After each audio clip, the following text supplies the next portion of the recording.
কথা নেই। কোনো বাইবেলে এমন কথা দেখবেন না, আপনার বাইবেলও দেখবেন না যে পিতা হলেন ঈশ্বর, পুত্র হলেন ঈশ্বর, পবিত্র আত্মাও ঈশ্বর। তবে তারা তিনজন নয়, তারা একজন। এমন কথা কি আপনাদের বাইবেলে লেখা আছে জানেন?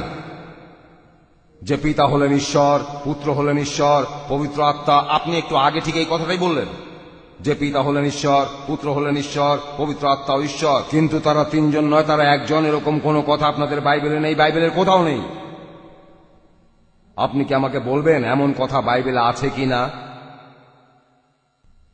না, যীশুখ্রিস্ট নিজে এভাবে বলেননি। তবে বিভিন্ন সময়ে তার বিভিন্ন কথাবার্তা একত্র করে আমরা এমন ধারণাটা পেয়েছি যে যীশুখ্রিস্ট ঈশ্বর, আর তিনি হলেন এই ট্রিনিটির মধ্যে তিন ঈশ্বরের একজন। তাহলে আপনি আমার কথাই মেনে নিচ্ছেন যে পবিত্র বাইবেলের কোথাও ট্রিনিটি শব্দটার উল্লেখ নেই? আমি কি ঠিক বলেছি? ট্রিনিটি শব্দটা বাইবেলেই নেই।